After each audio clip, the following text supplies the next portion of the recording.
네, 안녕하세요. 중수채자입니다. 이번 영상은 5G를 투자하기 가장 좋았던 시기가 되길이라는 약간은 좀 희망 섞인 제목으로 영상을 좀 찍어볼 거고요.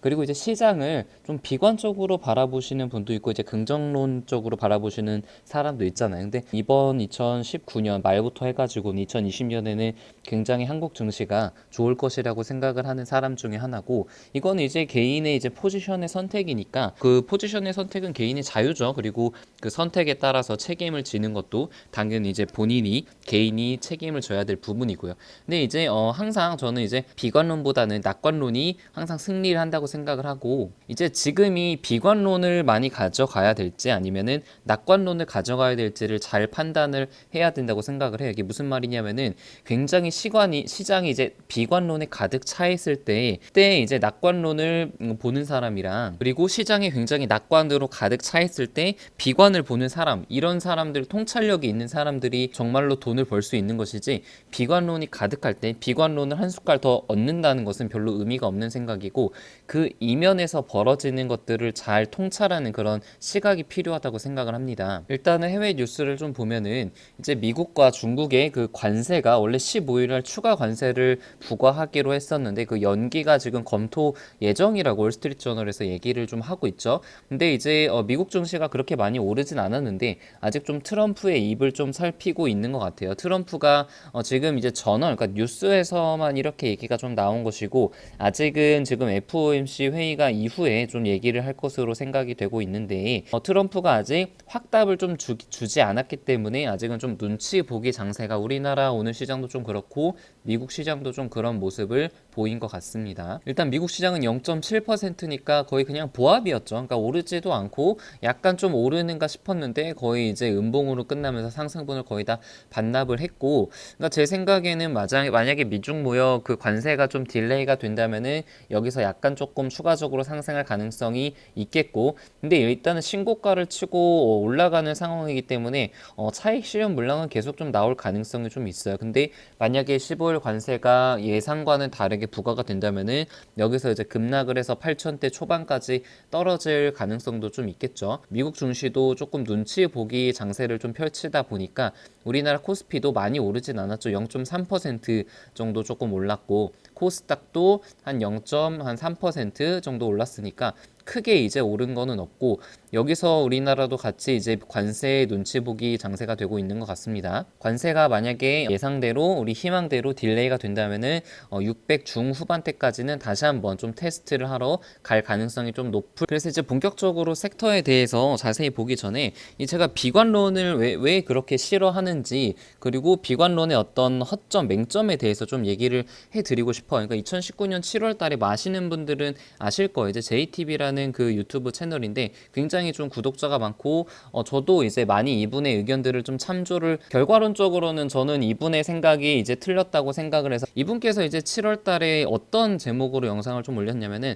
베어마켓이 오고 있다라는 그런 제목을 영상으로 좀 올렸고, 이게 이제 미국 증시인데 여기서 많이 올랐다가 2018년 중반에 굉장히 큰 하락을 좀 했었잖아요. 그래서 이 하락과 상승과 하락, 그리고 그 하락 파동이 좀 진행이 되면서 어떤 예시를 좀 들었었냐면 2008년 금융위기 당시에 움직임이 이렇게 상승을 했다가 하락을 했고 상승 하락, 그러니까 전고점이 낮아진 상태에서 그 다음에 이렇게 많이 하락을 했다. 이게 미국 증시 2008년도의 금융위기 당시의 움직임이기 때문에 지금 우리가 이 위치에 있기 때문에 2008년도의 어떤 그런 베어마켓처럼 엄청나게 큰 하락이 나올 수도 있다라고 그렇게 말씀을 해주셨어요. 그래서 뭐 이분의 의견 자체는 뭐 인정을 하죠. 왜냐하면 나름의 논리적인 근거가 있고, 이 그 비관론에 대해서 앞으로 베어마켓 엄청난 폭락장이 올 거에 대해서는 본인의 포지션이니까요. 근데 그 이후에 미국 주가가 굉장히 좀 많이 올랐고 한 차례 조금 하락을 더 하긴 했지만 아무튼 지금 신고가를 계속 뚫고 있고, 이분의 예측은 좀 틀렸죠. 또 2019년 부의 대절벽이라는 책이 있는데 뭐 아시는 분들 아실 거예요. 해리 덴트라는 굉장히 이분도 비관론자 중에 하나인데, 책을 보신 분들은 아시겠지만 유가가 10달러 밑으로 떨어질 것이고, 그리고 이제 나스닥 지수가 1000 이하로 떨어질 것이다. 그러니까 좀 말도 안 되는 그런 비관론을 펼쳤는데 논리가 굉장히 좀 허약합니다. 그러니까 결론적으로 약세장 2008년 위기 이후에 10년 넘게 지났는데 모든 조짐이 이제 폭락장, 베어 마켓이 시작한다는 것을 보여주고 있다고 하는데 그들이 그러니까 비관론자들이 놓치고 있었던 것들이 좀 많이 있었던 것 같아요. 이렇게 차트만 보고 여기서 이런 모양을 과거에 지금 보였으니 앞으로도 한두 달 내로 폭락장이 올 것이다라고 그렇게 예견을 하는 것 자체가 굉장히 좀 위험한 것이라는 것을 좀 말씀을 드리고 싶고, 놓쳤던 것이 이렇게 많이 하락을 했던 가장 근본적인 원인이 미중 무역 전쟁 때문에 이렇게 문제가 생긴 거잖아요. 근데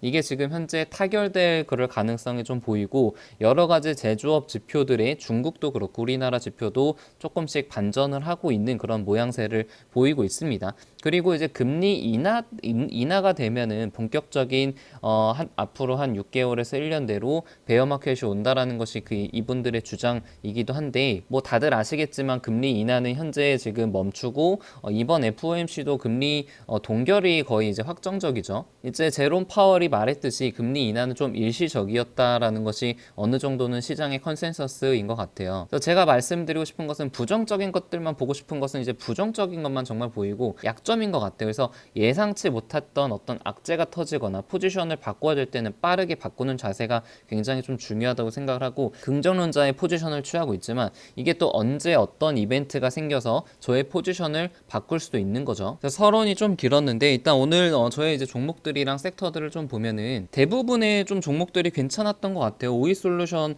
5G 중에서 오이솔루션이 지금 4% 넘게 오르면서 계속 5G를 같이 이끌고 가는 그런 모양새를 보이고 있고, RFHIC도 지금 저점에서 1% 상승으로 마감을 했습니다.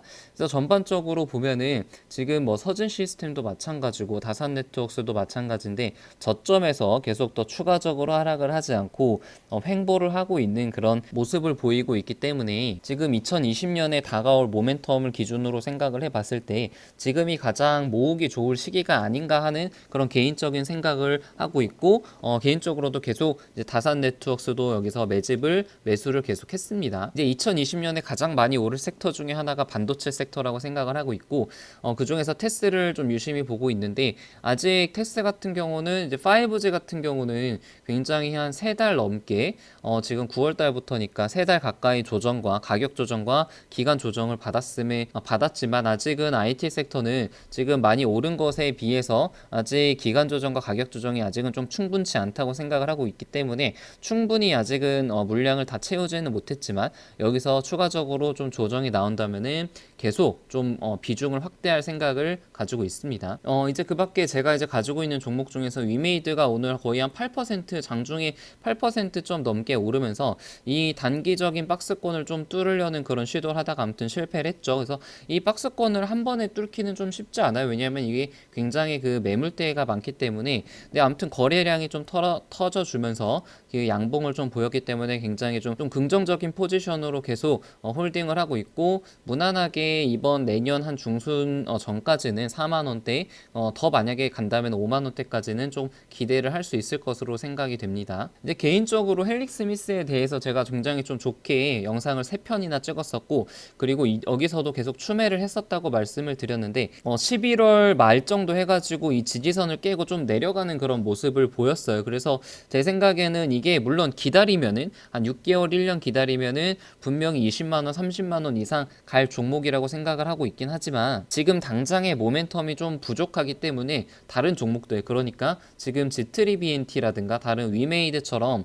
바로 지금 추세적으로 계속 상승을 하고 있고 저점에서 지금 바닥을 확실히 다지고 앞으로 더 오를 수 있는 그런 모멘텀들이 많은 종목에 비해서는 조금 모멘텀이 부족하다는 그런 판단으로 지금은 좀 전량 매도를 한 상태고, 그것을 팔고 좀 다른 종목들, 그러니까 어제 말씀드린 야스를 지금 어제도 약간 매수를 했고 오늘도 조금 매수를 추가적으로 했습니다. 오히려 헬릭 스미스보다는 이제 내년 JP모건 헬스케어에 참여를 하는 그런 기업들, 그러니까 지금 G3BNT가 지금 참여를 한다고 발표가 되어 있고 ABL바이오도 지금 매년 참여를 한 그런 기업 중에 하나이기 때문에 아직 지금 주가를 보면은 뭐 전혀 반영이 되어 있는 그런 모습이 아니잖아요. 그래서 일반적으로 JP모건 헬스케어 그 모멘텀을 받아서 바이오주들이 한 번씩은 이렇게 오르는 것들이 좀 일반적인 바이오 모멘텀 투자 중에 하나거든요. 그래서 기대를 생각을 하면서 약간 좀 추가 매수를 ABL 바이오도 했습니다. 자, 아무튼 오늘 결론을 좀 내리자면은 비관론자들은 정말